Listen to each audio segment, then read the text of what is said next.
Welcome to another edition of Cooking with Keeg. I recently met an Austrian woman who gave me a recipe for lasagna, so tonight we're going to cook it. Let's go! Ingredients include lasagna, a bunch of tomatoes, milk, flour, onion, garlic, mushrooms, fake meat, basil, parsley, carrots, and a whole bunch of cheese. Starting off, her recipe calls for 100 grams of butter, but I don't have that much, so we're going to replace it with some oil instead. Also, I think Austrians wear a vest. I could be wrong. Pretty sure that's a thing. So getting the right proportions for the bechamel sauce is definitely going to be a challenge. I have just 2 tablespoons of butter left, just a little bit of oil, and then I'm going to toss in a couple tablespoons of flour and a quart of milk, and we'll see what happens.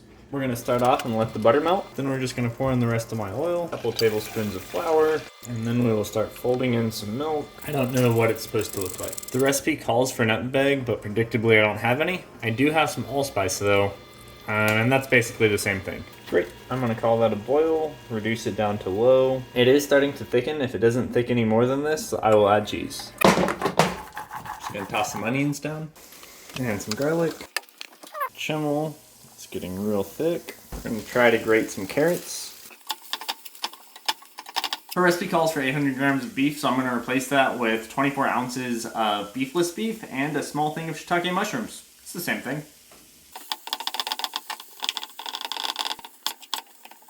We're going to throw in some tomatoes, some more tomatoes, and a bit of tomato paste. I was supposed to put in some red wine, but I don't drink wine and I don't buy wine, so I don't have it. But I do have some fruit vinegar and some peach balsamic, so I'll pour some of that in. The recipe says flavor with some basil, but Trader Joe's sells this thing of basil for $2, so we're just going to add all of it. Bechamel is still a little bit more liquidy than I want, so I'm going to add a couple more tablespoons of flour and 1 tablespoon of collagen. Then we're ready to dump in the basil and a little bit of parsley. So at no point in her recipe did she mention cheese, but I have a bunch of Parmesan, ricotta, and mozzarella. So I'm going to throw a bunch of Parmesan into the bechamel sauce to thicken that up and make it more.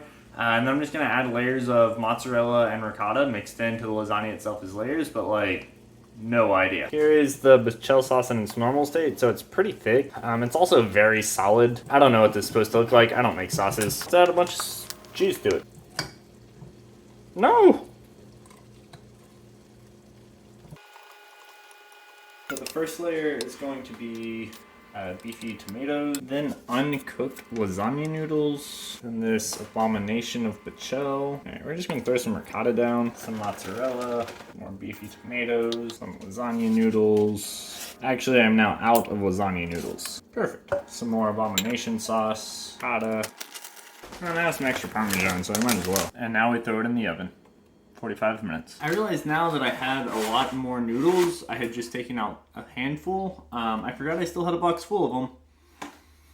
So there's that. I still have a ton of meat sauce left though, and noodles, and milk and flour, so if it's not terrible, I'll make a second one. And 45 minutes later, perfect. So I talked to the Austrian Lady again, and it turns out the cheese is only supposed to go on top, not in between all of the layers.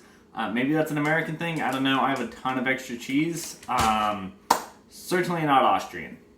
So I started cutting it, and it is a lot more fluid than I would like. Perfect.